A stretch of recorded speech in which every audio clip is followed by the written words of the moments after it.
in coming up with their official medical findings. So that, Your Honor, in the second statement, which was referred by the resource person, there was already a medical legal examination report. Because on June 5, 2015, after having received and examined Matubato's recent chest X-ray, Dr. Evelyn B. Ignacio, Medical Legal Division of the NBI, released an official report indicating that radiologic report of chest on June 23, 2015 gave negative chest findings.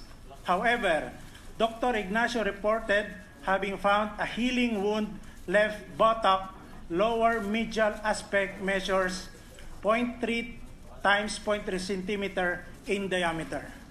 That explains the lack of medical legal report in the September 4, 2014 sworn statement of Matubato, Your Honor. But you were able to secure one subsequently. Yes, Your Honor. Was there any doubt in your mind as an investigator whether that particular medical certificate obtained later than September 4 was not representative of the alleged acts of torture that Mr. Matubato has complained about? You accepted the medical certificate, correct?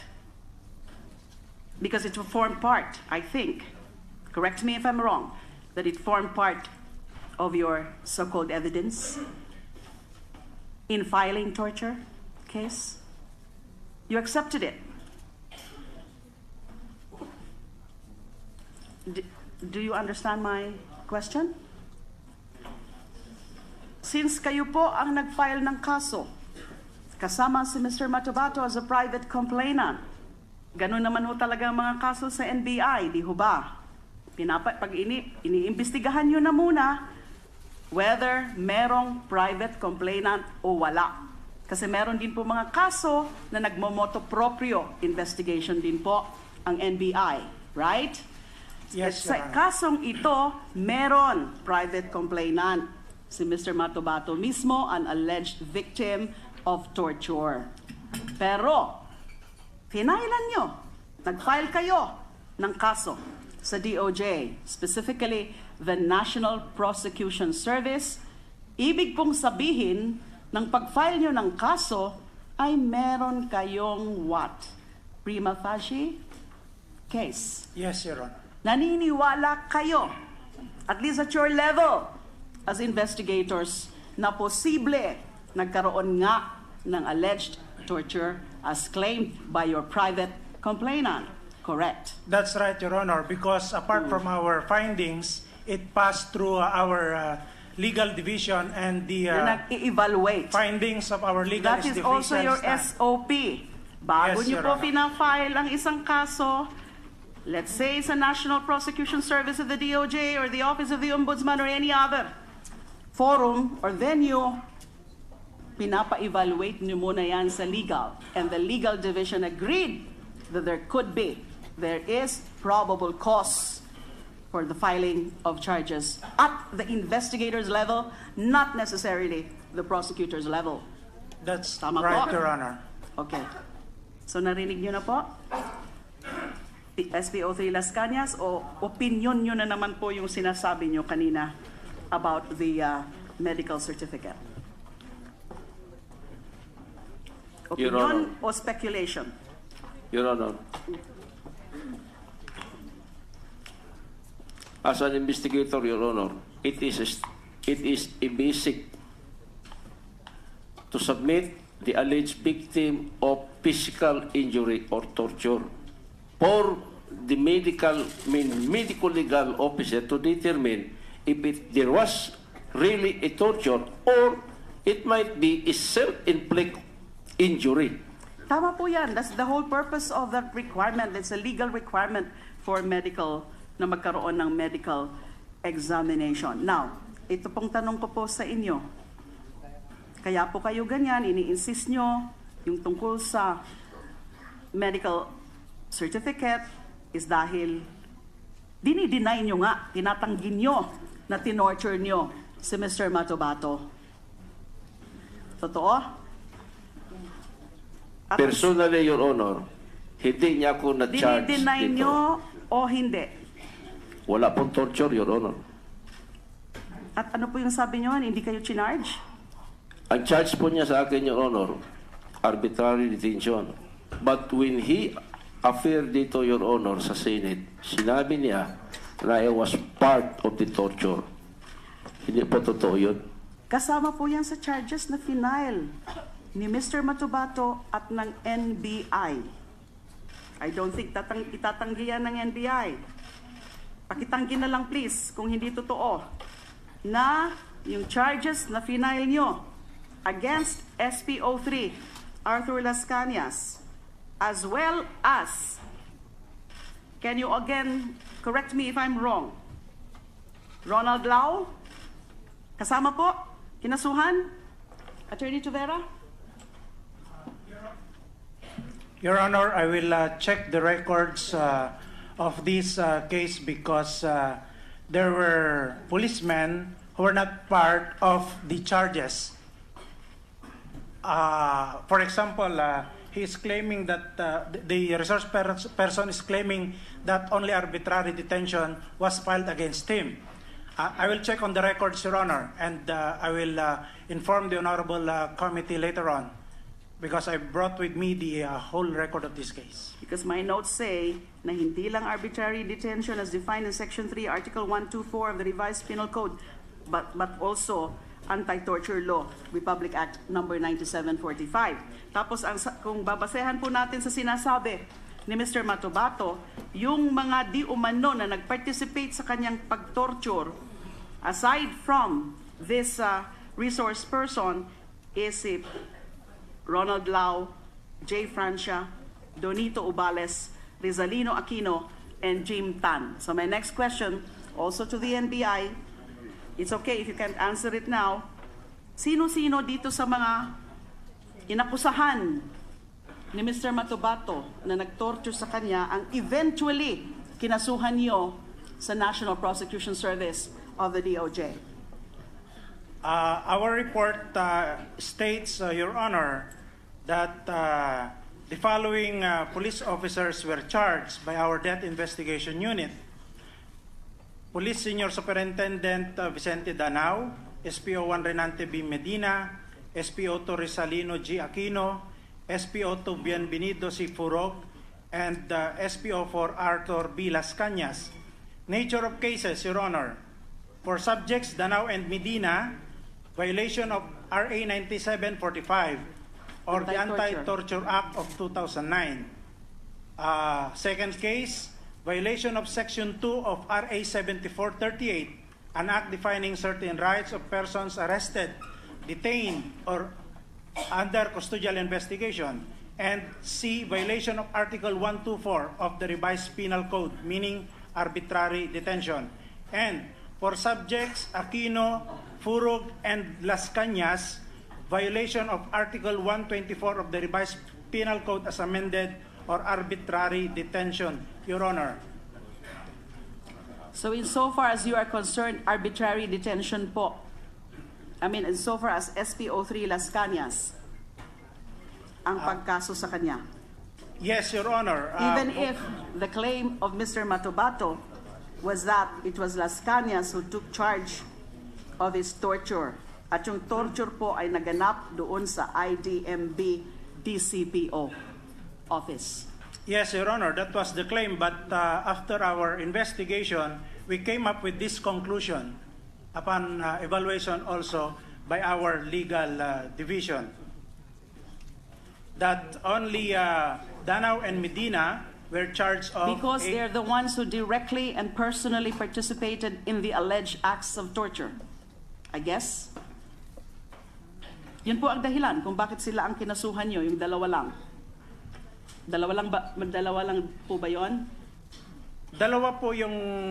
Because they're the ones who directly participated Yes, in the Your Honor. alleged acts of torture. Yes, Your Honor. based on your own findings as an investigative body. Yes, Your Honor. Kasi yung iba, hindi diretso, hindi personal or direct participation in the acts of torture. Yes, Your Honor. So that is the explanation. Secretary Danina, your time is up. Well, as I said, Mr. Chair, You can appeal to It's the other still- members it's here still- if you like. still a lot of questions from me because I'm just trying to clarify everything that Mr. Matobato has stated relative to this resource person, SPO3, Arthur Las Cañas. So I would very much want to continue with my questioning at the proper time. Perhaps during the second round, I do not want to abuse the liberality of my colleagues. Thank you. That is understood. Thank you very much. Senator Thank you. Soto is recognized. Yes, this is going to be brief. Just for enlightenment, in my second round, I'll talk about the United Nations. You have 2 seconds. Muna tayo. Yes, 2 seconds is enough, actually. Go ahead. I just want to clarify from SPO3 Las Cañas. Sabi niya kanina, dahil hindi siya nakapagsalita eh. Sabi mo, sinungaling si Matobato. Bakit mo nasabi yun?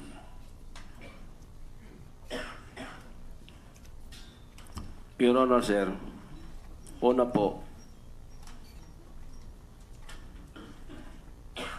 ito pong sinabi niya, yung open session po dito sa Senate, personally sinabi niya, nakasama ako sa torture. Which is hindi naman totoo. May point din na sinabi niya na nagsama kami for more than 23 years. Since 1988 up to 2013. Hindi po totoo yun. Dahil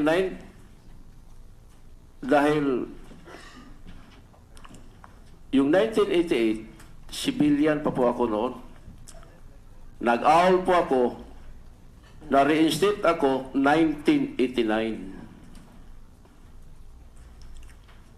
Nakilala ko siyang lubos 1996 dahil dito sa dealing namin ng lupa. Nung napasok siya kay Mayor Antalan, matagal na po kung hindi ko siya nakita. Makita ko lang yan kung pumupunta sa akin, mag-deliver siya ng isda, mag-report siya kung magkano yung kita ng niyong. Nung nabigay ko na sa kanya ang Port Authority, minsan na lang kami magkita. So kaya po, nasabi ko na sinungaling siya. Yung sinabi niya, full 23 years kami nagsama. 1991 up to 1995. Nabigyan po ako ng privilege ng task group commander namin. Nag-enroll po ako the whole almost 5 years. Nasa College of Law po ako sa University of Mindanao. Ito po katabi ko, kaklase ko ito. Kami magkasama. So nasabi ko, sinunggaling siya. Yung 1988, sabi niya, nabanggit niya yun, tatandaan niyo, hanggang 23 years magkakilala. 1988 daw, Your Honor. 1988, tanggal ako niyan eh. Wala pa ako niya servisyo. 1989 ako nakabalik. Yun daw yung simula nung Lambada Boys na natanong ko nung last hearing kasi wala pang Lambada nun eh. Hindi ko rin narinig yan. Dito ko lang yan 1991 narinig pa sa lang kanya. yung Lambada. 1990 yung pelikula pero wala pang social media noon. 1991 nung sumikat sa Pilipinas yung Lambada. Yung mga ibang nagko-correct na sinabi, hindi, yung araw pa yung Lambada. Hindi Labamba yung sinasabi nyo. Dudunong-dunungan pa eh. Marunong pa sa Billboard Hot 100 eh. Ang Billboard Hot 100, 1990 kaya yung Lambada Boys noong 1988, tinatanong ko, hindi ako nasagot ni Mr. Matobato, saan niya nakuha yung pangalang Lambada at Lambada Boys nakuha ng mga taga Davao? Wala pang Lambada noon. Anyway, so yun ang mga dahilan kung bakit. Wala na po ba kayong naiisip? Ano pang, kasi kanina meron kayong pinipresentang affidavit, hindi nyo naipresenta lahat. Nakompleto na ba yan? Yung pinipresenta nyo kanina, dalawa lang ba yan? Na-discuss na po, Your Honor, kasi dito lang po sa medical certificate.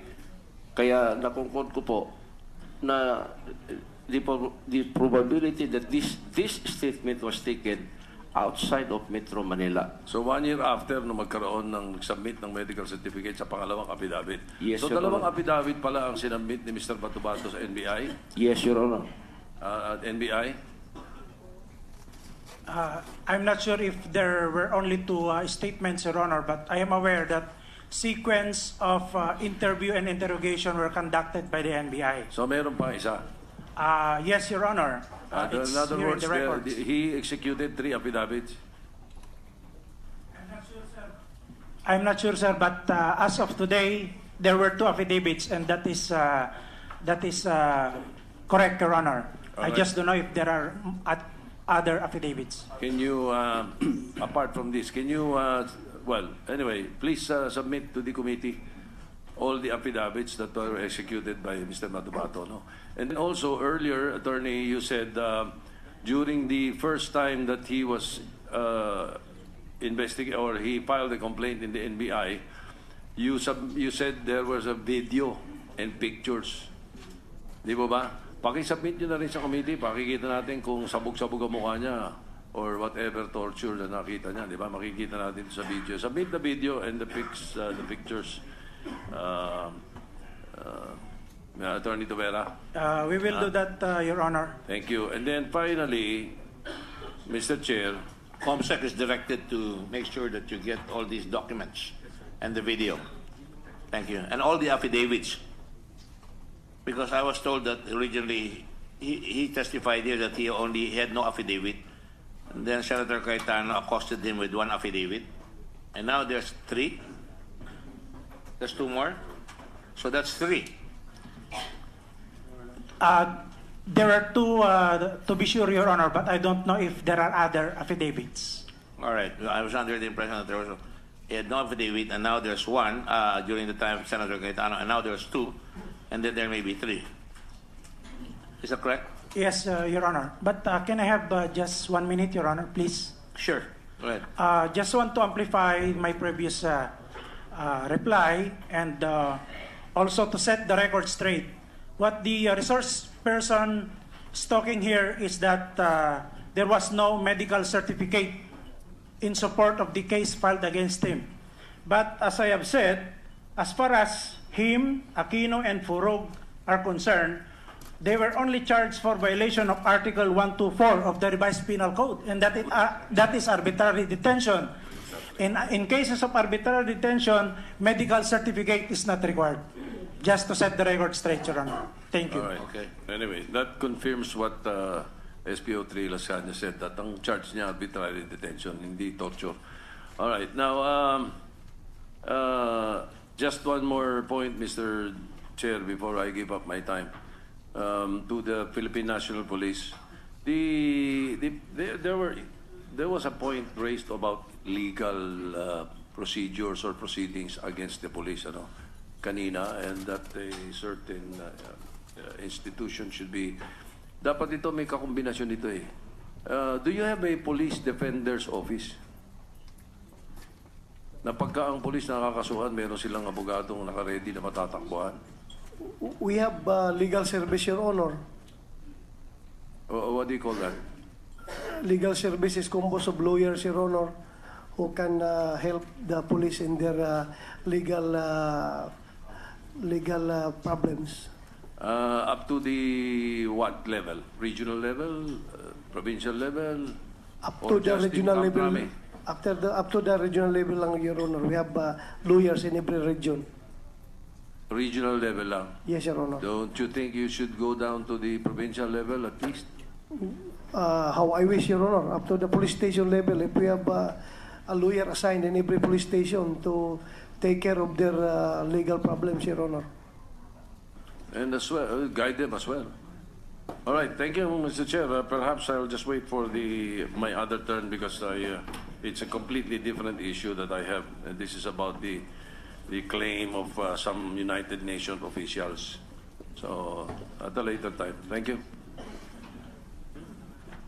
Your time is set up. Well, can I? Well, all right. I was just, I was going to ask Rather the late. CHR. What is your pleasure? I'll wait later. I don't see the CHR yet. All right. Senator Cayetano, recognize them. So, Chair, before I take my time, just to answer your question about the Affidavits. affidavits, my information now is that there is a September 4, 2014 NBI affidavit, a June 4, 2015 NBI affidavit, and a January 12, 2016 judicial affidavit. So maybe the committee can be furnished a copy so that we can review it. Who are in possession of those affidavits? Is it the NBI? Your Honor, only the two affidavits are with the NBI records. I don't know about the judicial affidavit, Your Honor. Well, judicial affidavits are usually prepared for a pending investigative case, no? So would that be the DOJ, Senator Cayetano? I will check, Mr. Chairman, and report to the committee. Thank you. Let's do that. But in the meantime, I already requested that all the affidavits made by the witness, Matabato, should be submitted to the committee. And the ComSec has already been instructed so to do. All right? So now we shall have Senator Cayetano. With your permission, Mr. Chairman, I Please gave proceed. 5 minutes to Senator De Lima, so may I have 5 minutes also? Mr. Chair, Half a loaf is better than none. Go ahead. I'll just start out to clarify with the NBI. Sir, kasi ang daming question about torture, arbitrary detention, etc. Hindi po ba sa affidavit ni Mr. Matubato, meron din dun tungkol sa DDS? Meron po, Your Honor. And tama ho ba na ang finding nga ng ng NBI, this will not be sufficient to hold up in court, kaya hindi nyo final ito? You can elaborate. You give your own Yes, answer. Your Honor. Of course, we understand the predicament of Mr. Matubato during those days that he cannot avoid not to mention about the DDS para po magtugma po yung mga sinasabi niya. So that had we built up a case against the Davao Death Squad with his full cooperation, and of course it must have been supported by evidence, we should have provided him with counsel. Yes.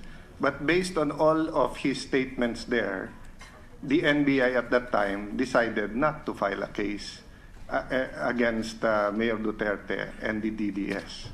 Yes, Your Honor. Okay. But you decided to file 2 cases. The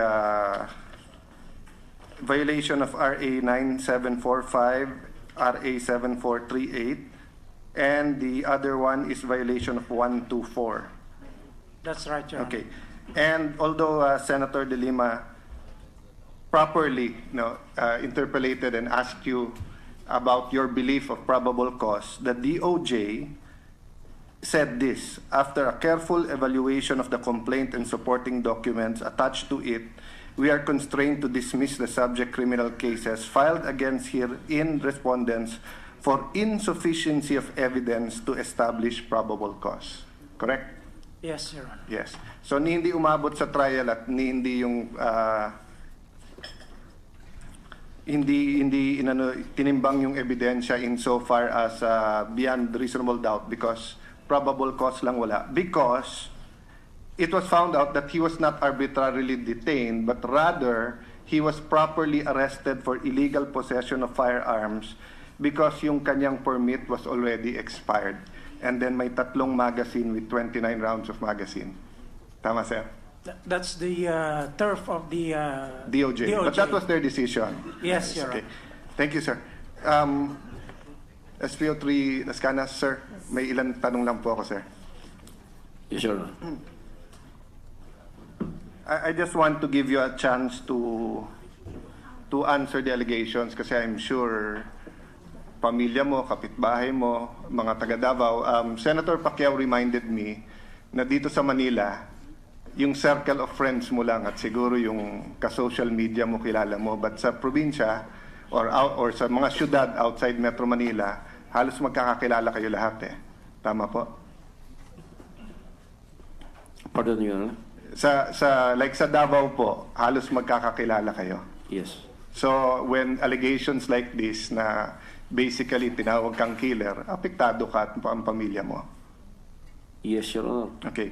So let me give you that opportunity, no? Sabi sir ni Mr. Matobato, ikaw daw ang team leader ng Davao Death Squad. Una-una, Your Honor, hindi yan totoo. Pangalawa, walang Davao Death Squad. Okay. Pangalawa, sa page 21 po ng September 15 transcript yun. Pangalawa po, sabi niya, involved daw kayo sa bombing ng isang moske. Kasinungalingan po yan, Hindi po Your Honor. totoo. Hindi po totoo. Ikaw daw po ang isa sa nag-kidnap kay Sally Macdum. Kasinungalingan at hindi totoo po yan, Your Honor. Ikaw daw po ang isang pumatay sa isang tao at pinakain daw sa buhaya. Lalo po hindi totoo yan, Your Honor. Ikaw daw po ay involved sa murder ni Richard King. Hindi po totoo yan, Your Honor. Okay. Tinignan ko po yung affidavit ni Mr. Matubato. Ito po ang sinabi niya. What was the result of the investigation? I don't know. We haven't heard anything about the case since then, as we expected the news of the bodies being found also gradually died down, just like the case of Davao City reporter June Porras Pala in 2003. What do you know about the June Porras Pala Jr. case? This is the NBI September 4, 2014 affidavit, Mr. Chairman. Sabi po ni Mr. Matubato, at around 11 o'clock in the morning 2003, after I was beckoned SPO4 Arthur Las Cañas, I joined him and his group in a meeting in Matina, Davao. Correct po yun, sir? Hindi. Hindi po totoo yan, Your Honor. Sabi niya, it was actually a get-together of the group. When I arrived, SPO4 Arthur Las Cañas, SPO3 po ba kayo, sir? SPO4. SPO3. Dito po, SPO4 was there, drinking and laughing about the 7 other men, including SPO4 Jim Tan. I joined them, and that was when I found out they were waiting for the operation team to come back. May operation po ba noong time na yan? Hindi po totoo yan, Your Honor. Okay. What do you mean by operation team? Tanong ng NBI. I also found out, sabi ni Mr. Matubato, during the get-together that earlier on the day, an operation team composed of SPO2 June Ayaw, SPO2 June Larisma, and 3 civilian hitmen were deployed by SPO4 Arthur Las Cañas under the orders of Rodrigo Duterte to ambush June Porras Pala Jr. Totoo po? Hindi. Hindi po totoo yan, Your Honor. Pina-ambush ba ni Mayor Duterte, now President Duterte, si Mr. Pala? Hindi po totoo yan, Your Honor. Pina-ambush po ba ninyo si Mr. Pala? Hindi po totoo yan, Your Honor. Question ng NBI, who is June Porras Pala and why would Rodrigo Duterte want him to be ambushed? June Porras is a popular radio commentator in Davao City, is widely known to be anti-communist. He also earned the ire of Rodrigo Duterte because of his very strong and critical commentary against him. It was already public knowledge in Davao City that Pala and him were bitter enemies. On many occasions before Pala was ambushed, Duterte has been saying that he will have Pala killed. Question, what happened during the get-together? At about 4 in the afternoon, SPO2 June Larisma contacted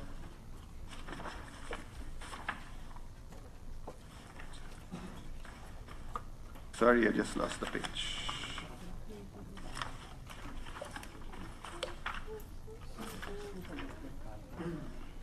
SPO4 Arthur Las Cañas through the radio and said in Bisaya, tapos na. Tour, okay na. After that, we continued drinking and waiting for the team to come back. What time would they be able to come back? Answer, roughly 1 hour after the radio transmission, SPO June Larisma in civilian clothes joined us.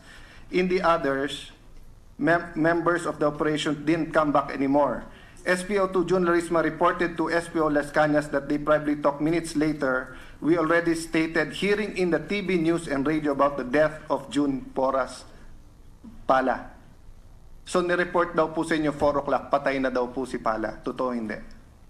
Hindi po totoo yan, Your Honor. Kasi nabalita po yung naambos ni late June Porras Pala. Kung hindi po ako nagkakamali, it was between 7 or 8 in the evening.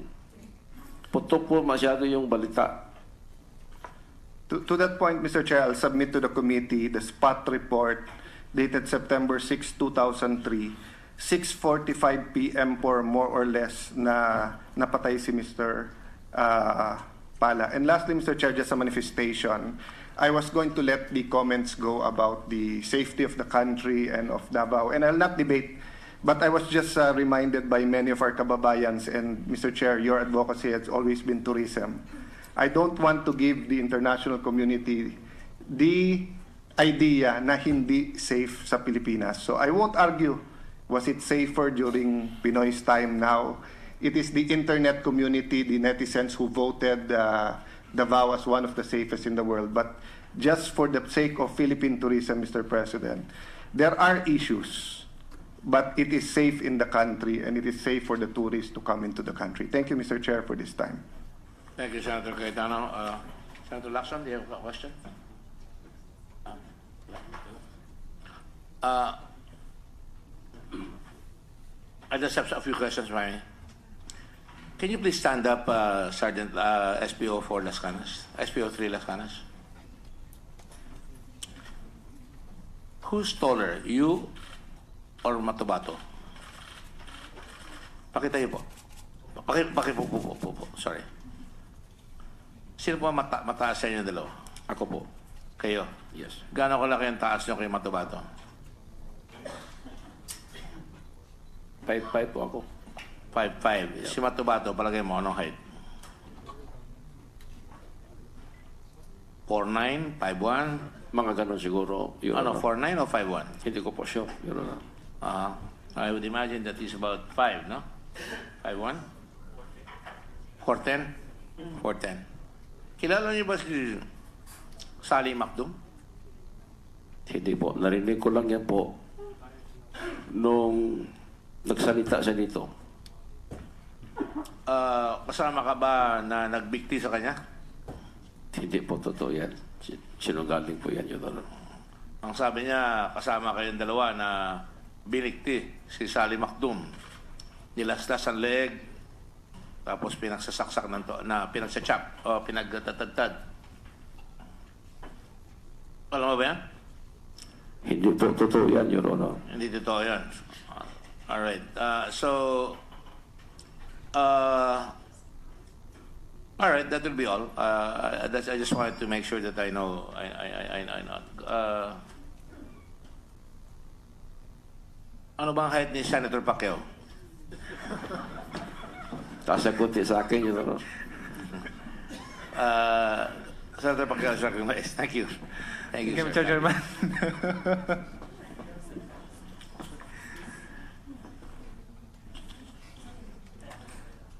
Nung nakaraan pong yung hearing dito, sabi ni Matobato na close daw niya po kayo. Ang sabi niya, more than 20 years kayong magkakilala at close kayo, pamahigit pa sa magkaibigan. Pero nung tinanong siya, for the record, Mr. Chairman, nung tinanong siya kung ano ang ranggo mo, sabi niya is PO4. Nabasa ko po dyan sa ano niya, sabi niya is PO4. Sabi ko, nagtaka lang po ako. At sinabi niyo, hindi naman kayo gaano ka-close talaga ni Matobato, tama po ba? Yes, Your Honor. Sabi niya, close daw. So nung tinanong siya kung anong ranggo mo, sabi niya is PO4. So, ang ranggo mo is PO4 ka ba o is PO3? SPO3 po, Your Honor. SPO3. So kung close na close sa'yo si Matobato,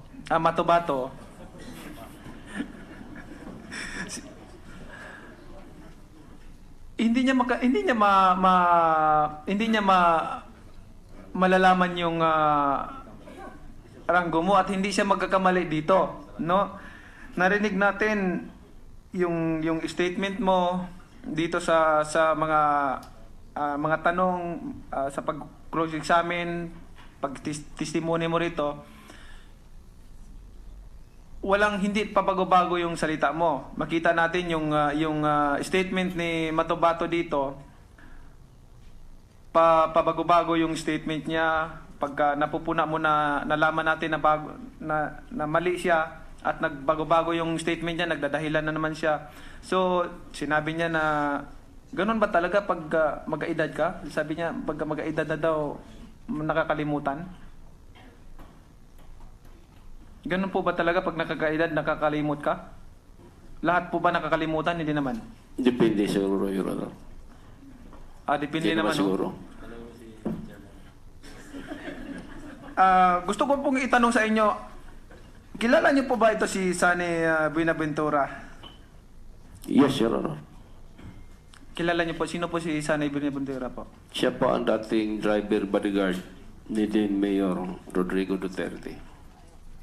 Sinabi niya po ni Matubato na close daw po kayo kay Sunny Buenaventura. Nung nag-retire na po si Sunny Buenaventura, siyempre kasama kami sa umaga, mag-jog walk, mag-coffee. Sa close kayo? Kilala po. Magkakilala kayo? Kilala. Pero po close na. Sa amin kasi sa probinsya, sa city, sa Jinsan na Mr. Chairman, pagka kahit ako man, close ako sa driver ko eh. Yung mga tao ko, close ako doon sa mga tao ko. Sa probinsya namin, kahit na malalayong lugar, nagkakilala kami. Hindi, kumbaga, hindi ka siguro taga Jinsan kung hindi mo kilala yung mga pamilya, yung mga malaking pamilya, especially kahit hindi mo sila kaibigan talaga, pero at least nagkakilalan kayo. No, ganun talaga halos pwede mong kung ikaw magtestimony dito, pwede ka magturo ng mga kakilala mo doon sa lugar mo para lang mapaniwala mo sila na totoo yung testimony mo. So ganyan po ang kino-cross examine natin dito lahat, tinatanong natin lahat kung anong mga possibility kung maniwala kami o hindi. At ito nga continue itong investigasyon sa extrajudicial killing at sinabi nyo na hindi totoo lahat ng statement ni Edgar Matabato. Totoo pa ba? Opo, Your Honor. Ano po bang sa statement niya, alam ko nanonood po kayo, ano po bang totoo doon sa statement niya? Ano lang po ang totoo doon sa lahat ng statement niya mula nung umpisa? Pangalan na siguro niya, Your Honor. Ayun.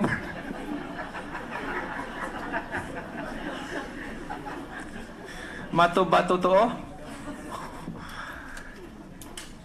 At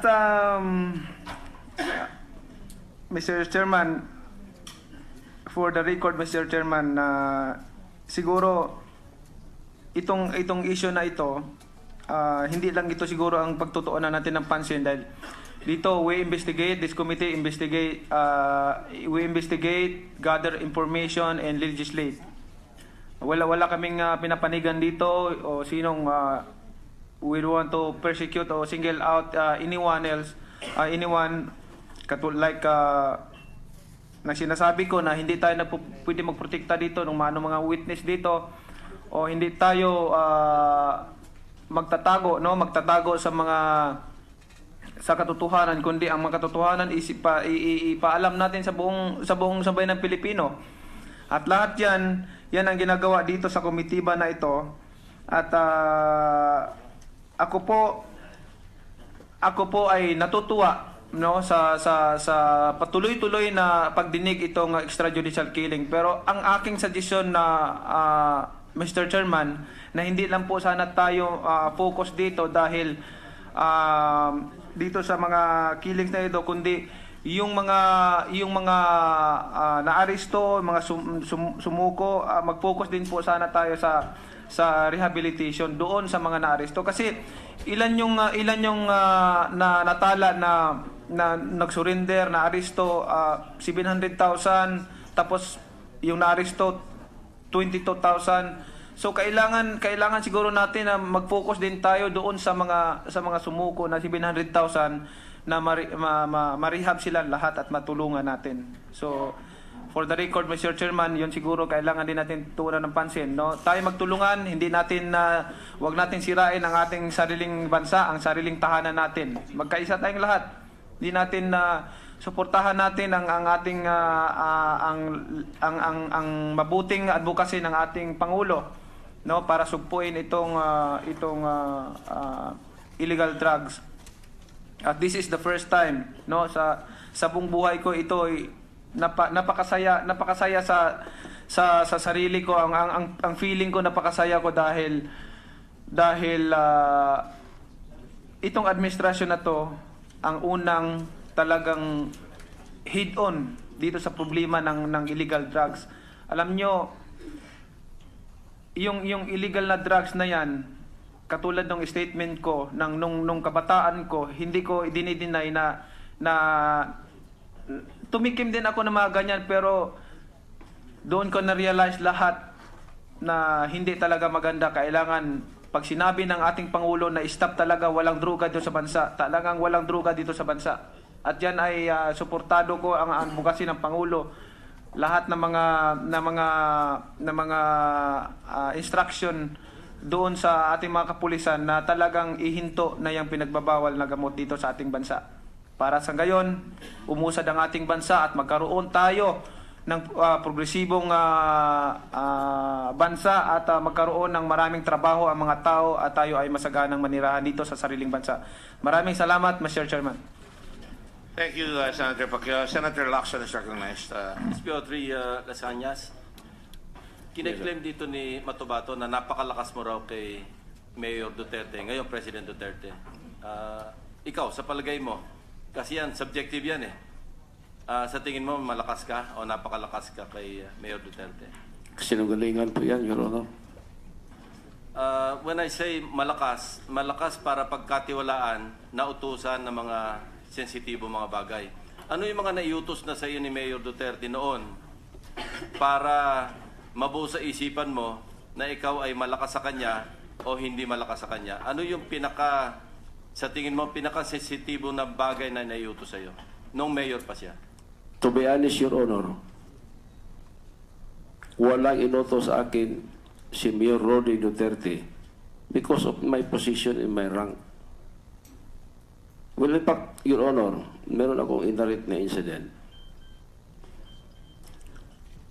Permission of Senator Lacson. Ang tanong sa iyo ni Senator Lacson, sa palagay mo, malakas ka ba o gaano ka kalakas kay President Duterte o kay Mayor Duterte dati? Hindi po, Mr. Chairman. Hindi ka malakas? Yes, Mr. Chairman. O, tuloy mo yung sagot mo kayo. May incident, Mr. Chairman, Your Honors. 2011, may kapatid ako na nalig sa drugs. Napatay po ito ng mga elements ng Davao City Police Office. Wala ako nagawa.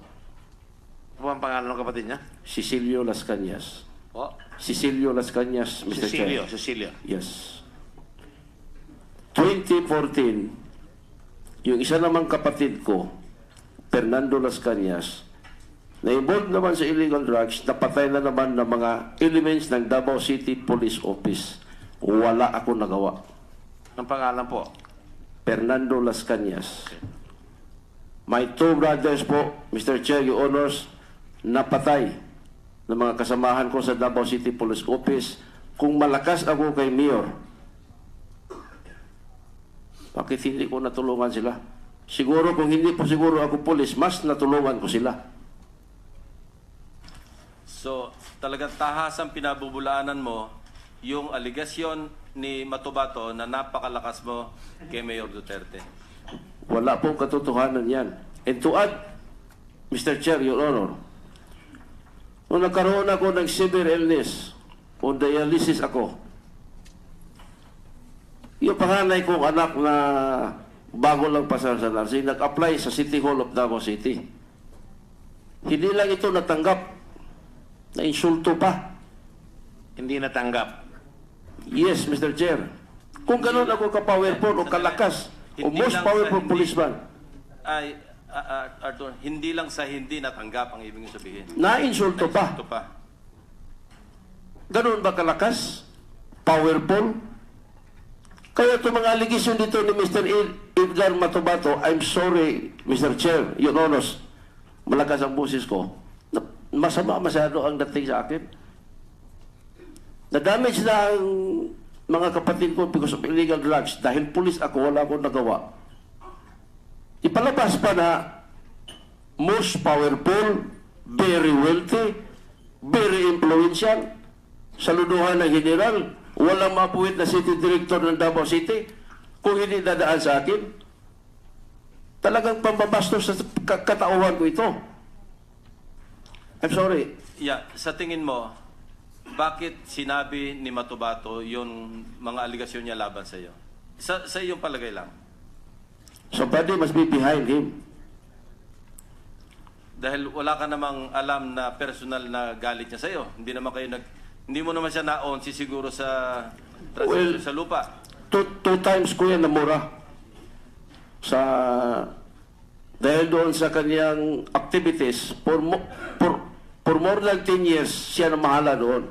Hindi niya sinabi sa akin, nireport, na yung value ng Kupras, nag-fluctuate yan, nagataas pala yan. Hindi namin niya napansin, yung may-ari ng lupa. Napansin ko yan by the time na pinatawag na ako doon sa barangay. There was an invitation for me dahil may complaint po yung mga buyer ng Kupra. When I was there, si Edgar Matubato wala doon.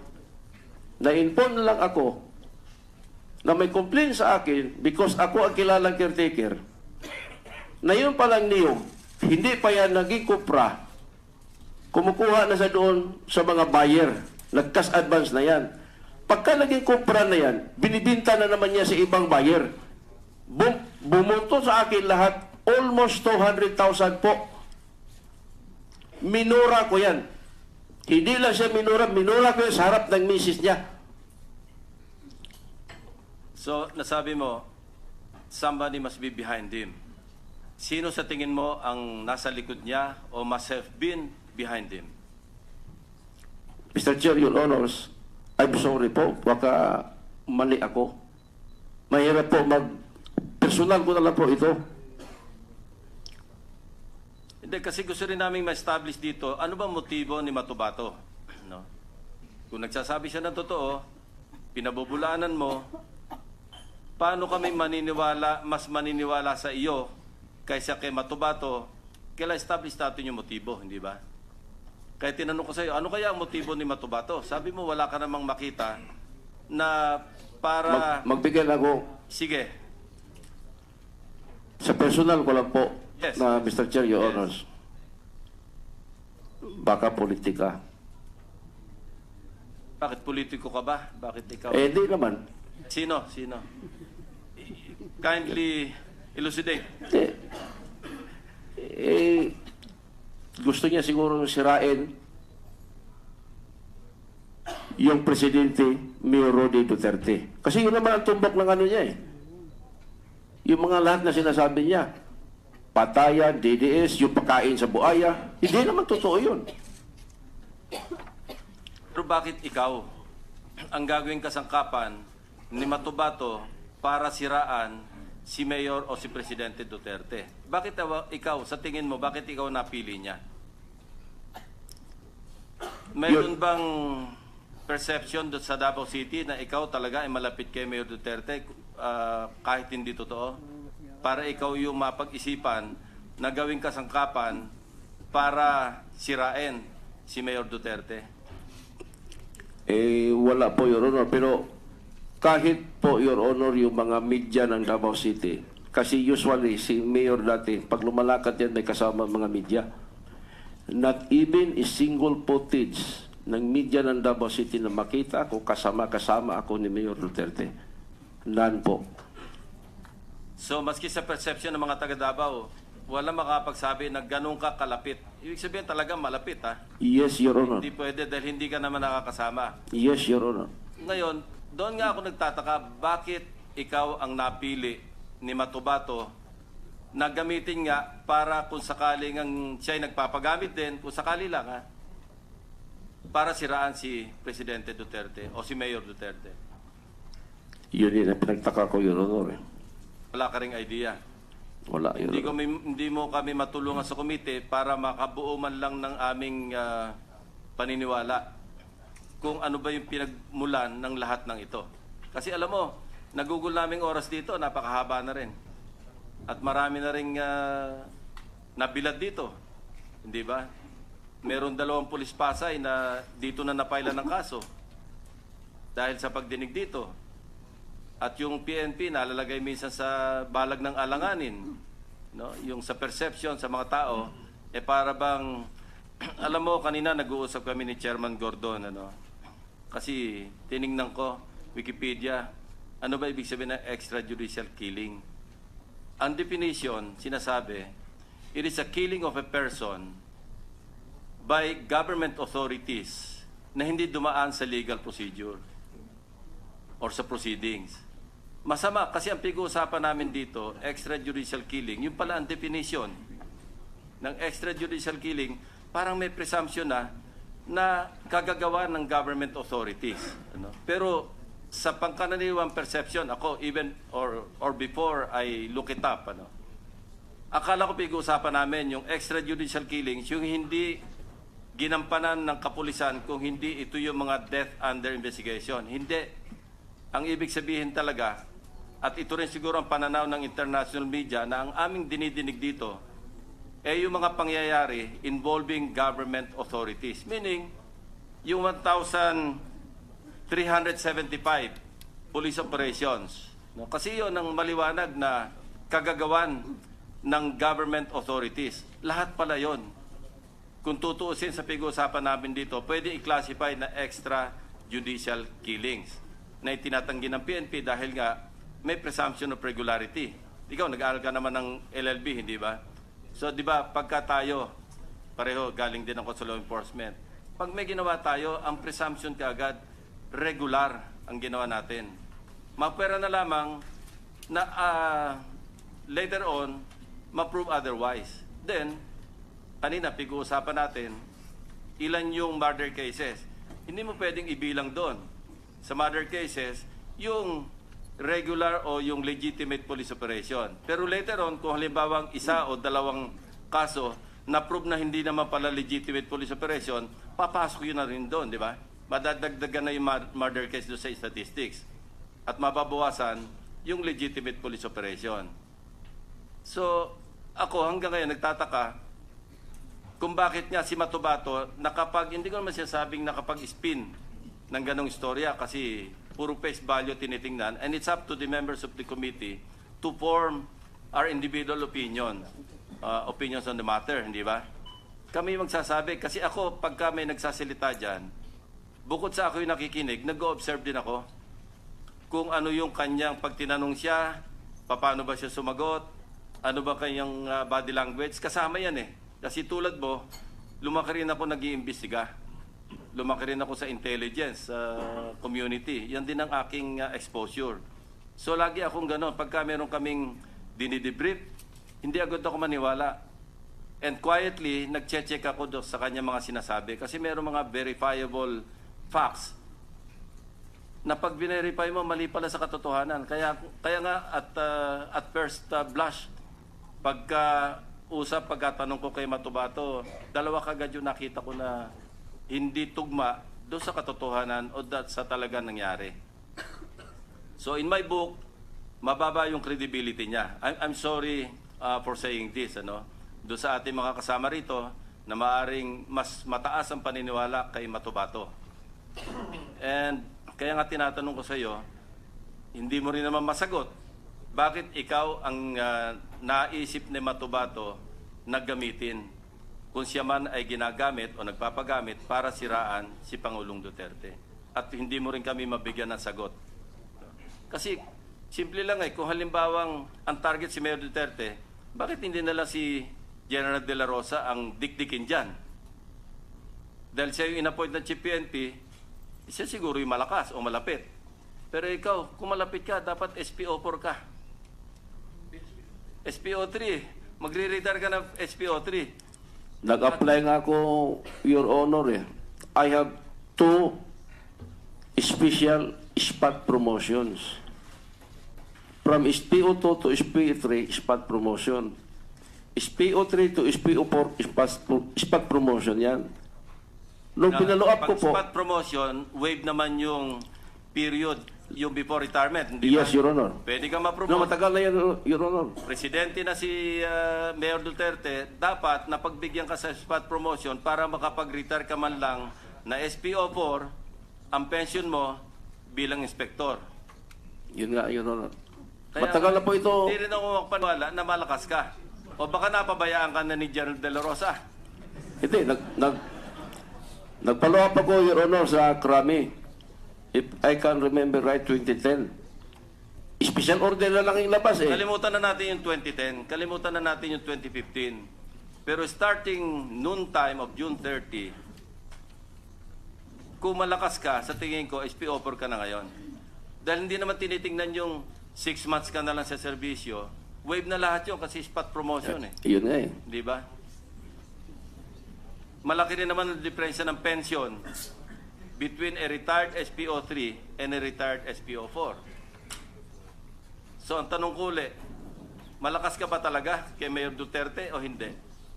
Hindi po, Your Honor. Thank you, Mr. Chairman. Just for the record,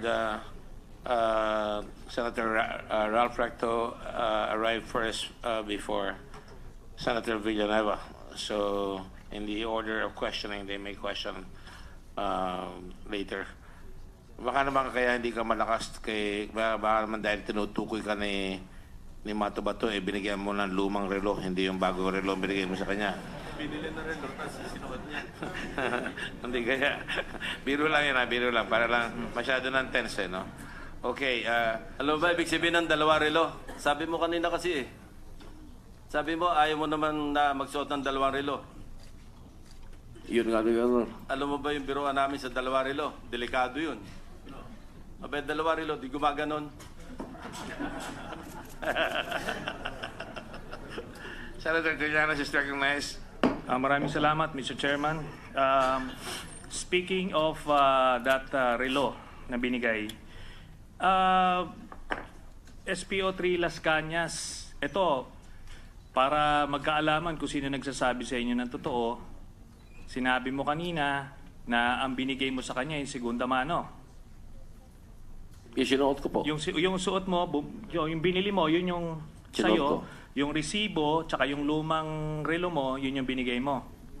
That, as far as my memory is concerned, yun po. Okay, kina-qualify mo na. So, kailangan siguraduhin natin. Kasi para malaman natin kung sino nagsasabi ng totoo.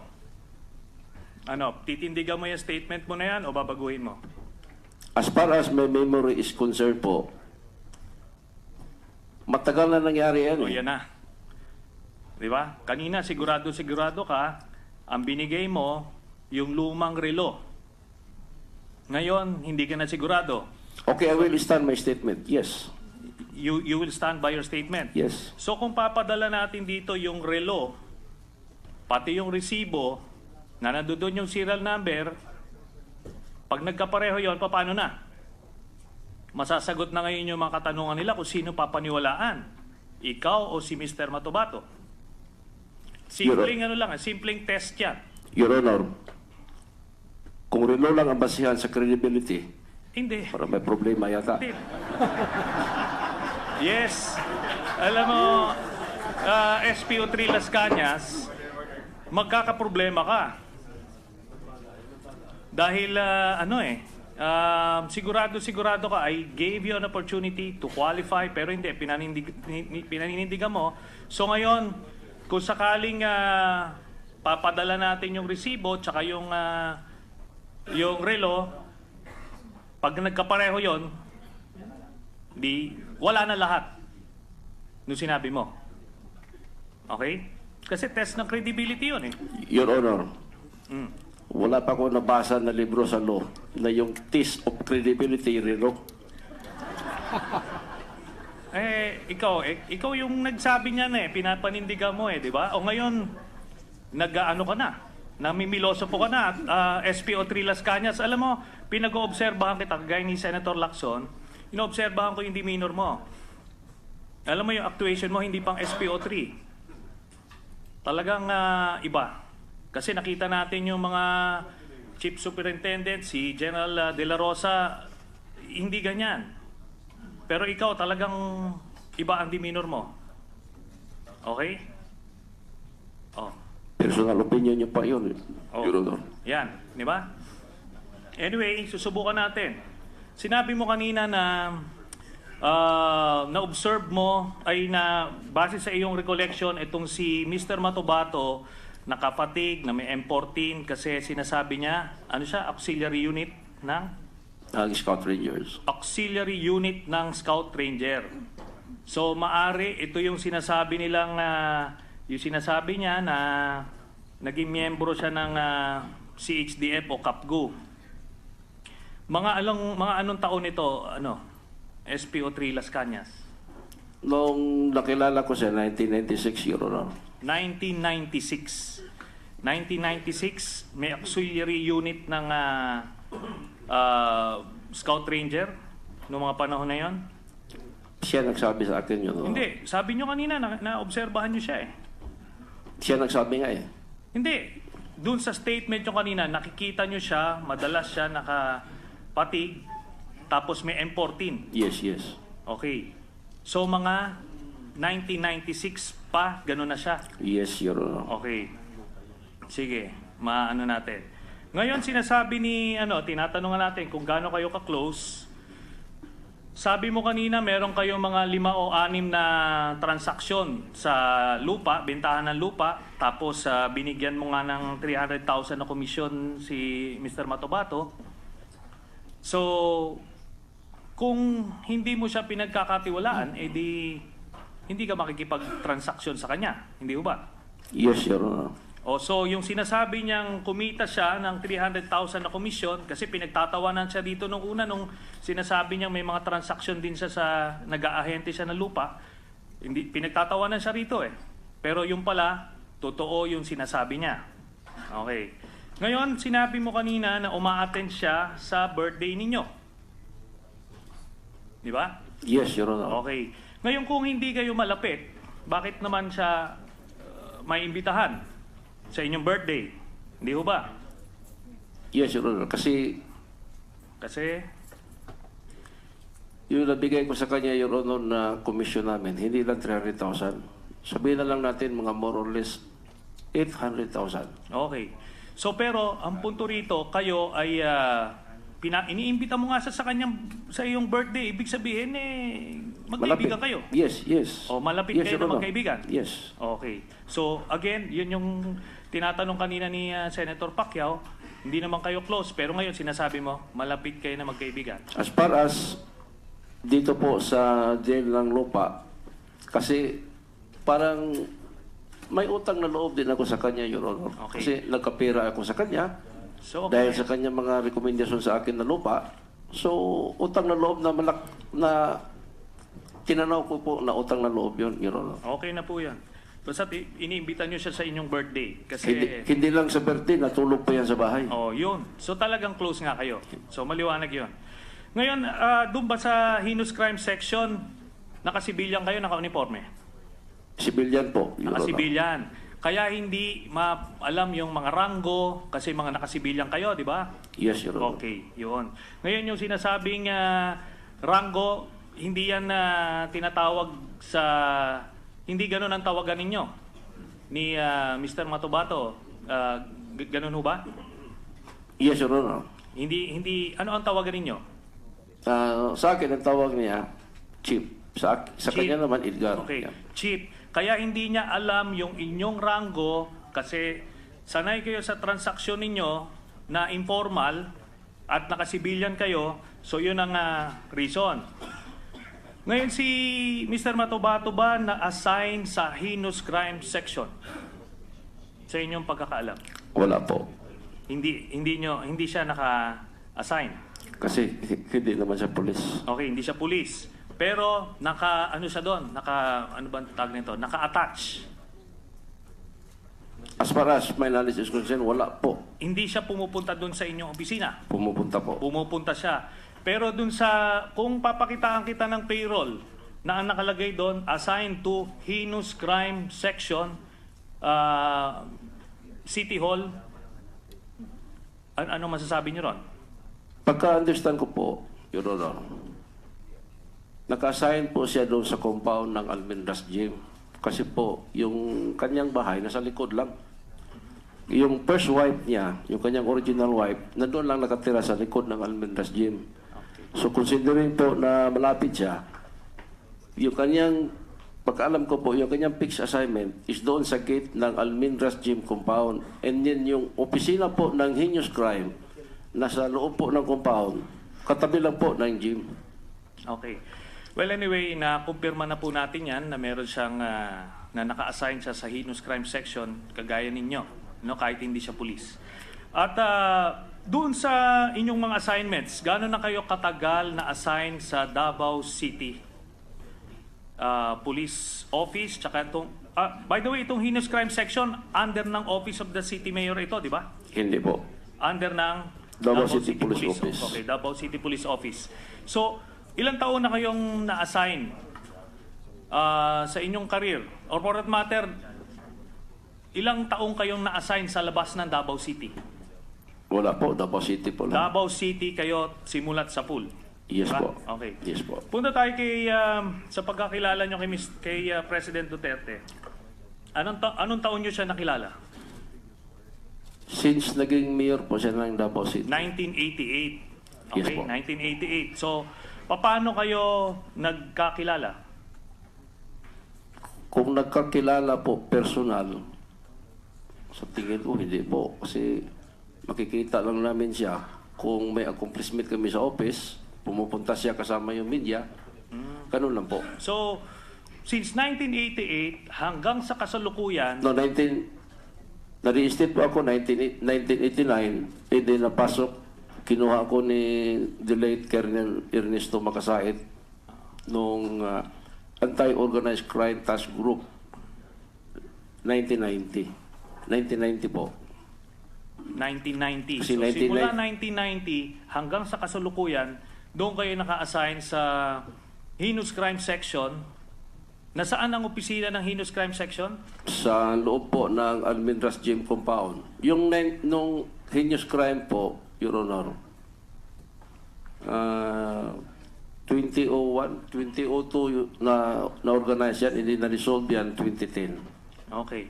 So, hindi kayo umalis ng Davao City Police Office at dito kayo nang-assign dito sa Heinous Crime Section since 2001 hanggang sa kasalukuyan? Hindi po. Diba? Na-dissolve po yan 2010. And then na-assign po ako sa... Saan? Na-assign ako ng Baguio Police. And then yung latest ko assignment po doon sa Bunawan Police hanggang sa nabigyan ako ng parang medical porlo po kasi nag-collapse po ang dalawa kong kidney.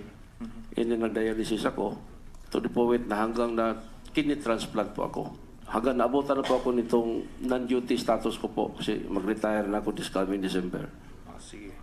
Pero yun na nga, hindi kayo naalis talaga. Talagang simula nung nag-mayor si doon na kayo. Sa Davao City po, yes. Okay. Yes, Your Honor. So ngayon may sinasabi na wala nangyayari na sa Davao City na hindi alam ni Mayor Duterte. Ni President, then Mayor Rodrigo Duterte. Di ba may mga kasabihan yan? Di ba? Dahil talagang siya, kamay na bakal. So, kontrolado niya yung peace and order situation. Di ba? Opo. Ngayon ang tanong ko, bakit may nangyayaring extrajudicial killings na tinatawag? Bakit may mga nangangamatay na tao? Bakit hindi ito napigilan? Kung hindi niya to alam, dapat kayo, Heinous Crime Section, kayo yung nag-iimbestiga roon. Hindi ho ba? Your Honor. So meron kayong na-solve na mga... Meron din po, may mga nasolve po kami, Your Honor. Okay. Anyway, hiningi natin yung mga dokumento in that regard. Tapos, kasi tinanong natin... Are you asking? You're asking, no? For... no, we already requested early on, Mr. Chairman. I thought you were limiting it to the crimes only that have been solved. Okay, I will get all the records of the... I'm sorry, my mistake. Go ahead. Maraming salamat po, Mr. Chairman. And aside from the extrajudicial killings, may mga malalaking mga murders din na nangyari doon. Kagaya nung kay Mr. King, na isang bilyonaryo, sabi, safe ang Davao City, bakit may isang bilyonaryong namatay doon mismo sa loob ng opisina niya. Tapos may media na kritiko niya, na si Mr. Jun Pala, namatay. Tapos may isa pang media person, I forgot his name, Luntian or something. The name escapes me at the moment. Then itong si Mr. J.B. Brillante, kilala nyo ito? Come again po? Mr.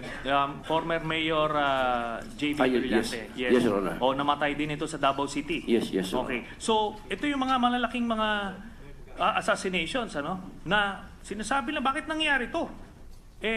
Si Mayor Duterte ang may control ng Davao City. So palagay nyo, bakit kaya nangyayari ito mga ito? Your Honor, yung level of ranks ko po at saka position, I think I'm not in a position to answer, Your Honor. Okay. Sige, maintindihan natin. So ngayon, babalikan natin yung resibo tsaka yung serial number nung relo. Darating tayo dyan. Pero ngayon, tatanungin pa kita isang, may mga property ka ba sa US? Wala po, Your Honor. Under your name, under your wife's name, under your children's name? Wala po, Your Honor. Pero nakapunta ka na roon? Hindi pa po, Your Honor. Hindi pa. Never. So, check natin yan sa records, ha? Yes, Your Para Honor. ito yung mga random Yes. checks ng mga inyong mga salaysay. That's all, Mr. Chairman. Thank you. Just to remind the body, the committee, we have a session at 3 o'clock. I understand it's going to be an open and closed session because of the passing of our distinguished colleague, Senator Miriam Santiago. So we will open the session and immediately close it out of respect and tradition. The sense of the chairman, because we have a lot of witnesses, is to continue afterwards. But Senator Soto also says that we might be violating that tradition, that we should adjourn, we should suspend because of the passing. I just want to go with the committee on what your pleasure is, because I wouldn't want to tax the patience of what our witnesses here are already here. I would be willing, but depends on everybody here. Any comments?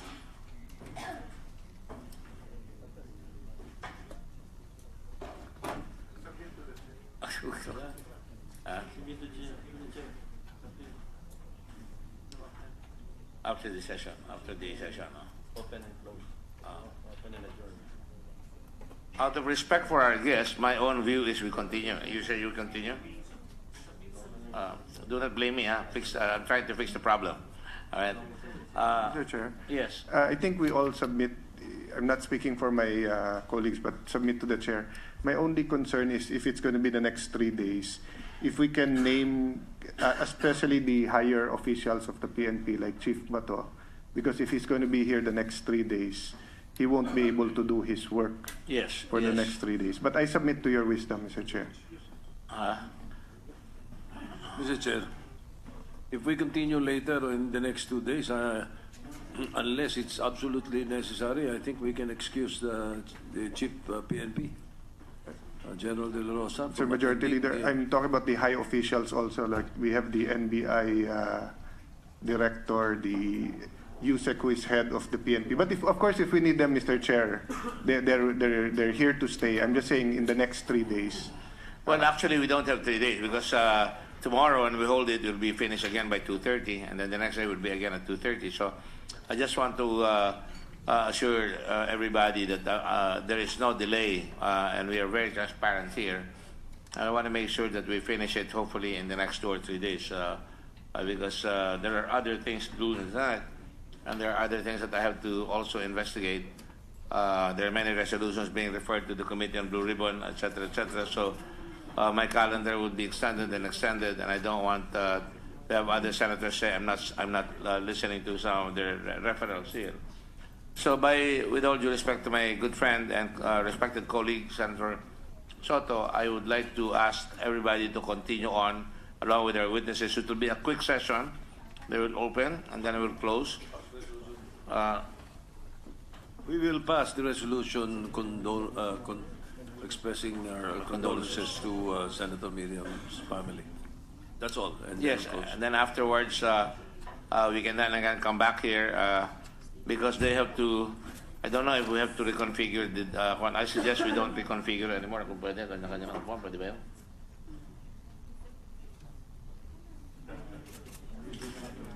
Of course, I'm not the Senate President, but out of the ordinary. But anyway,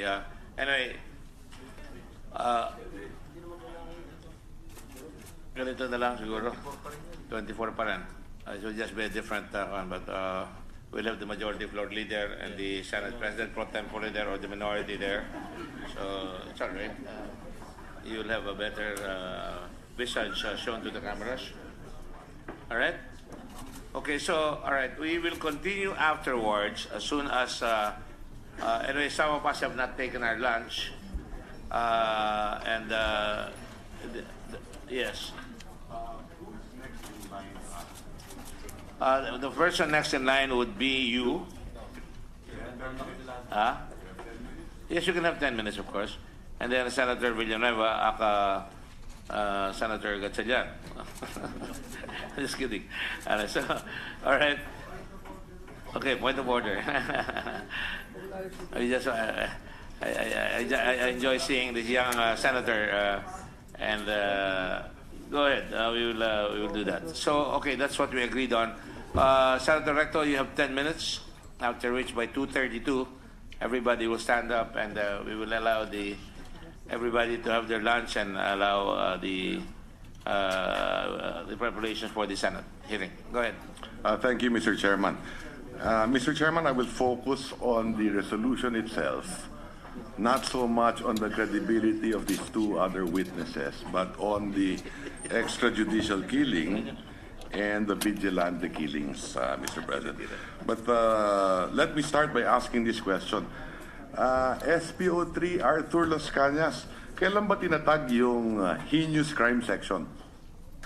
2001, Your Honor. 2001. Bakit tinatag yung heinous crime section? Yung Ano personal dahilan? ko lang po pagkaalam, Opo. Your Honor. Laganap ba yung patayan, ang rape, ang murder, nakawan, kaya tinayo, tinatag? Yung during the directorship of, kung hindi po ako nakakamali, directorship of Senior Superintendent Garcia, Your Honor. Hindi, anong dahilan kung bakit tinatag? Because of Laganap ba ang patayan, halimbawa? isa na yon, and then yung robberies, and then may mga kidnapping. So, laganap nga. Yes. Tama ba yun? Yes. Ha? Okay. So, 2001. At, so siguro, kaya heinous crime ang pangalan, lahat ng krimen na iniimbestigan ninyo ay tungkol sa heinous crime. Hindi naman po. Kung may complaint sa office, in-actionan din namin, gina-repair po namin sa mga police stations. Oo. Pero yung heinous crime section, palagay ko, sa pangalan pa lang, kaya tinatag, dahil mataas yung krimen. Yes. So, hindi yung ordinary na kung ano man, di ba? I suppose. Yes No? po. Ngayon, nabanggitin nyo kanina na lahat kayo, miyembro niyan ay pulis. Yes po. Pero sigurado ako bilang pulis, may mga asset kayo. Yes po. Ang asset ninyo, hindi nangangahulugan pulis. Tama ho ba yun? Tama po.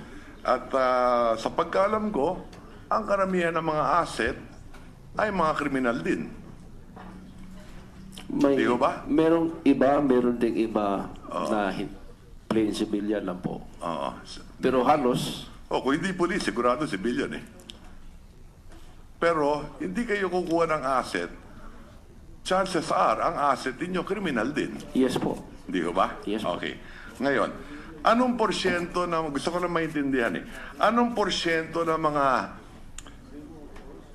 krimen dun sa Davao ng mga panahong yon, yung mga heinous crime ay drug-related? Matatanda mo ba? Siguro po, because of my position in rank, hindi ko po Hindi sure nyo na masyado masagot alam. yan. Yes po. General Bato, would you know? Ilan porsyento ng heinous crimes ay drug-related? I cannot guess, Your Honor. So you don't have the data. I don't have the data right now, Your Honor. Huh? Well, according Right to now. the former chief PNP, 60 to 70% or 65% drug-related. If I may, Your Honor, yung estimate namin, Your Honor, is 70%. So more or less, More or that less, number. 70% ang So nung mga drug-related. panong yun sa Davao, ganun din. 70% drug-related ng mga heinous crimes. Most likely, Your Most Honor, dahil likely. nationwide data, Your Okay. Honor. Okay. Nung panahon yun na SPO3 Las Cañas, meron din ba kayong matrix? Halimbawa, ang Pangulo ngayon, binabanggit, drug matrix. Nung panahon yun ba, meron din kayong matrix? Yung authorized lang po, Your Honor, na may matrix, yung dati yung narcotics command, and then ngayon yung PDA. Then Sabi doon po, sa wala po. heinous crime section, meron ba kayo? Wala po. Parang order of battle. Yung order of battle po, doon yan po sa intelligence po. Nang may intelligence yung heinous crime section. Hindi po, yung sa Davao City Police Office po, Your Okay. Honor. Maybe we can find out from General Bato. General Bato, nung nag-chief PNP ho kayo ng Davao, di ho ba? Tama. Yes, Meron Your din ba kayong drug matrix nun? Hindi, wala pong drug matrix, Your Honor. Meron kaming watch list May watch list kayo, ng mga drug personality, Your Honor. drug personality. Yes, Your Honor. So parang ganun na rin yun. May watch list, may drug matrix, more or less, halos ganun. May listahan eh. Yes, Your Honor. Di ba? Ng Yes, Your pusher at user, more or less. Ha? Yes, Your Honor. What about listahan ng mga gun for hire? Meron din kami nung na-identify, Your Honor. Meron. Meron. Si Matubato ba nasa listahan ninyo? Sa Hindi. gun for hire? Hindi ko ma-remember, Your Honor. Yun yung ma-remember.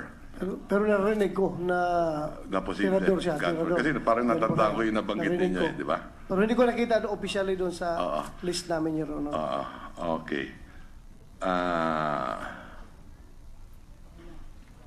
Okay. Ano yung, ito para maintindihan ko yung nasa isip ng ating kapulisan, na maging sa SPO3 at maging kay General Bato. Ano yung karanasan ninyo sa ating mga korte? Halimbawa, pag may nahuli kayong kriminal, at sigurado kayo, at may ebidensya kayo, masyado matagal ba ang hustisya natin, sistema ng hustisya sa ating bansa? Halimbawa, sa prosecutor pa lang, ano yung karanasan ninyo doon? Your Honor, based po on my experience, usually po, hindi naman lahat, pero usually po, kulang po kami sa support ng prosecution. Ng piskal? Yes. Meron ba kayong nararamdaman na halimbawa, eto, tingin nyo, shot case na to, nahuli na namin to, pinabayaan ng piskal? O in many instances, walang piskal. May naranasan na ba kayo walang piskal? Hindi pa po. Hindi naman. May piskal lagi. Yes. Okay, pero parang hindi tumutulong, yun ang sinasabi ninyo. Hindi nyo katulong, parang ganon. Isa yan po, kasi parang minus ang guidance po nila sa police. I'm sorry? Minus po ang guidance nila sa police. Sa police, menos ang guidance. Kaya minsan, kung So, marirekomenda ba ninyo dapat baguhin natin yung mga batas na yung piskal, tulungan yung police to build up cases? Kasi sa Amerika, kung di ako nagkakamali, ganun eh. sa position ko po, isa tingin ko is dapat sa higher up ang mag-recommend. General Bato, anong tingin ninyo doon sa nabanggit ko? Ngayon, ang karanasan ninyo, General Bato, ilan bang porsyento ang mga korte natin o mga syudad, munisipyo na may piskal? Marami bang walang piskal? Aso ba, Your Honor, mukhang hindi masyado kulang ang piskal, Your Honor. Hindi masyadong kulang. Eh, nung mga nakaraan, Noong una, Your Honor, may mga problema nung long time ago. meron ba tayong data dito sa committee ko? Ilang porsyento ang mga vacancies ng piskal natin? Magtanong po ako sa DOJ, Your Honor. Wala tayong kinatawan ng DOJ dito eh, no? Wala, Your Honor. Maraming kulang, di ba? Ang pagkaalam ko, malaki ang pagkukulang natin sa dami ng piskal. Ngayon, doon naman sa korte, ang alam ko rin, 20% na lahat ng korte natin 20% ng lahat ng korte, walang judge. Nade-delay yung mga kaso pag walang piskal at walang judge, di ba? Okay. Having said that, at kung totoo man yun, hindi kaya yung ating kapulisan naman, nahuli mo yung kriminal, ang tagal ng hustisya, walang judge, halimbawa, o walang piskal, nawawalan ng loob sa paglaban sa krimen. At posible bang dahil dyan, may mga extrajudicial killing? Halimbawa, SPO, let me ask a direct point to SPO 3 Las Cañas and to, hindi ko sinasabing ikaw gusto ko lang maintindihan yung kaisipan ng ating kapulisan. Ganon din kay General Bato. Kung sa tingin yung mabagal ang hustisya o walang hustisya, meron ba mga tipo ng kriminal na dapat hindi na ipaubaya sa korte at patayin na lang? Sa akin po, Hindi Your ko Honor. tinatanong kung meron kang ginawang pinatay.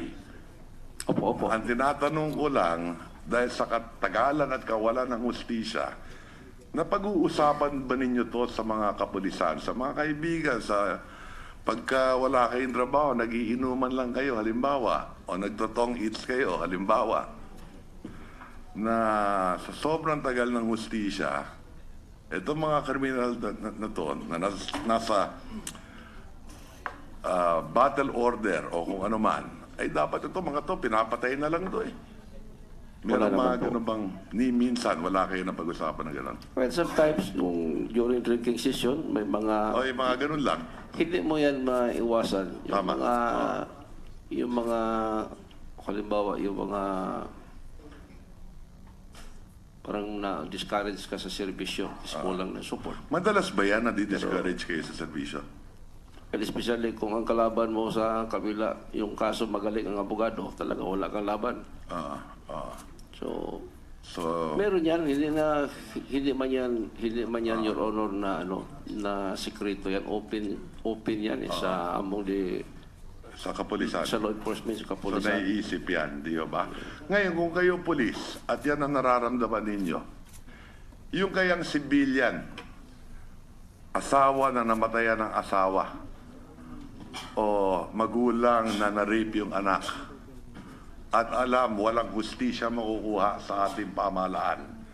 At dahil dyan, vigilante killing ang gagawin. Babawian na lang yung kalaban niya.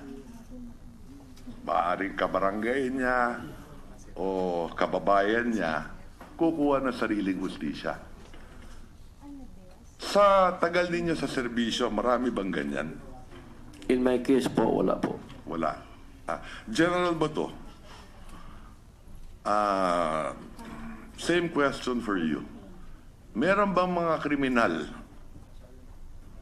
na paminsan-minsan pag kayo magkakasama lang na pag-uusapan rinyo, hindi ko sinasabing ginagawa rinyo o ginawa ninyo yung damdamin lang. Etong mga tao ito dapat pinapatay na to Paulit-ulit na lang yan. Nakakalabas, nabayaran yung judge, nabayaran yung piskal, o kung ano man, whatever that situation is. Napag-uusapan mo na may huntahan ba kayong ganyan? Normal po yan yun. Normal. Maraming beses naman na pag-usapan yan. Maraming beses. Yung frustration kasi papasok. Not really yung matagal yung hearing or yung trial ng kaso. Kundi yung talagang complete reversal ng what we expected, Your Honor. Halimbawa, na-dismiss yung kaso. Napaka-strong yung case na pinresenta namin. So, frustrated yung police. Frustrated yung police. Yun, mapag-usapan namin. Mapag-uusapan. Dapat pinatay na yan, parang ganyan. Pero hindi namin gagawin yan yun. Alam ko. Hindi ko sinasabing gagawin ninyo. Tama. Okay, ngayon. Noong panahon sa Davao, di sinasabi natin naging success story ang Davao. At ako naman, I've had the experience of visiting Davao many times. Hindi lang sa kampanya, kahit nung nanalo na. No? At alam ko naman, by and large, sa kinakausap ko yung mga tao doon, they feel safe in the streets. Okay? Yung personal kong karanasan, which I can share with you. So, Ano naging sekreto nun? Posible ba ang sekreto nun? Anong pananaw ninyo, General Bato? Na ang leader natin kailangan may kamay na bakal. Tama ho ba yun? Importante sa leader natin na may takot ang tao at may kamay na bakal. Tama ho ba yun? Yes, Your Honor. Mahalaga yun. Yes, Your Okay. Honor. Excuse me, Senator Recto, Yes. your time is up. In 10 minutes ba yung tanong ko kasama yung sagot? Can I wind out? Wind up? Ang tanong lang ang Yes. time, yung sagot hindi kasama. So mahaba talaga yun. Ganun ba? O, sige. So, Okay, one last point, pwede? sure. 1 minute? Avoid latitude. Okay, thank you. Nagugutom na lang si Senator Lacson sa Yes. si Senator Soto. Kaya, Pwede naman silang kumain Mr. Chairman. Okay, let me wind up. So nabanggit ninyo mahalaga, yung may kamay na bakal at kung 100 milyon Pilipino tayo, at palagay ko milyon naman sa Davao din, di ba? Kailangan may takot sa leader ang tao. Yun ang sinasabi ninyo. At meron din sinabi sa akin ng ama ko. Kasi ama ko diktador din sa bahay namin eh. Kaya may kasabihan sa bahay namin, at ako diktador din ako sa pamilya namin. Fear is the beginning of wisdom. Kailangan may takot. Having said that, sa Davao, ang mga tao doon, mahal si Mayor Duterte at may takot kay Mayor Duterte. Tama ba yun? Tama po, Your Honor. Okay. Dito ngayon, maraming naririnig natin ng Pangulo, binabantaan niya ang mga kriminal. Binabantaan niya ang mga drug pusher, pati ang drug user. At dahil dito, alam ko rin, tumaas ang presyo ng droga. At in many instances, hindi rin makakuha yung mga user. Bali-balita ko lang. Okay? But on the other hand, mahigit 1,200 na yung namatay. Operations with the police. Mas nababahala ako dun sa 1,800 mahigit yung vigilante killing. Yung mga may pangalan, may mga karatula o may mga tape o kung ano-ano pa. Yun ang kapalit. Mahigit 3,000. Pero ang tao may takot. At nabawasan ang droga, tumaas ang presyo. Yun ang kapalit. Sa tingin ba ninyo, yung 3,000 yan, papalo ba yan ng 10,000, 100,000, hanggang anong numero kaya yan? General Bato.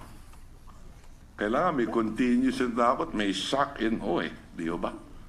Mahirap mag-speculate, Your Honor, kung Pero kung may 45,000 tayong barangay, at kung sinasabi ninyo, 70%, o isang drug addict lang kada barangay o pusher, 45,000 na yan. Kung isang tao mamamatay kada barangay, 45,000 yun. Di ba? yes, Your Honor, pero hindi ba sumamatay yung addict, Your Honor, kung hindi siya Lumaban. user na entrap at lumaban? Oo. Pero sabi ko nga, hindi lang naman yung lumaban yung vigilante killing din Di ba? Okay, to wind up, ang sigurang isang mahalaga dito sa ating komite ay tignan din natin yung kakulangan natin, hindi lang ng gamit ng polis, kung hindi yung kulang sa prosecutor, yung kulang sa judges, baka mamaya meron tayong magawa doon, at yung relationship din ng prosecutor at ng mga kapulisan natin to help in building up the case siguro moving forward, no? At huling-huli na lang, General Bato, nakikita na natin na ang ating bansa na pag-uusapan sa buong mundo. Marami ng publications ang sumusulat tungkol sa mga pangyayari dito sa atin. No? I am sure without a doubt, walang utos ang ating Pangulo na patayin ninyo ang mga taong yan. Pero ang hinahanap din ng taong bayan, sinusuportahan namin kayo dahil yung outcome ng ginagawa ninyo sa ngayon nakakatulong sa bayan dahil nabawasan yung mga krimen sa kalsada, tumaas ang presyo ng droga, and in many instances, walang makuhang droga. So congratulations to you on that effort. Pero having said that din, hindi rin natin gusto naman na madagdagan yung 3,000 namatay hanggang umabot yan ng 100,000 kung sakasakali. Ha? At yung pinakamahalaga dyan, yung naintindihan ko, lumaban sa pulis, patayin ninyo. O pinatay ninyo kung kinakailangan. Pero yung vigilante killing, you may win the war against drugs, pero kung mawawala ang respeto ng tao sa law and order, mas malaking problema yon. So thank you very much, Mr. Chairman. Thank you, Senator Recto. We would like to thank very much kayong lahat. Nagpapasalamat kami sa inyo, sa inyong pasensya at kayo nandito at nagbibigay ng inyong testimony at inyong resources na sa inyong kaisipan at sa inyong mga prinsipyo at sa ating mga batas. But magse-session lang po kami sandali ng 3 o'clock. And hopefully, sabi ni Senate President Pimentel, aagahan niya yung session ng oras. At pagkatapos ng resolution, i-adjourn namin kaagad yung session. Suspend namin para bukas. In the meantime, siguro para safe, mga alas 4. No?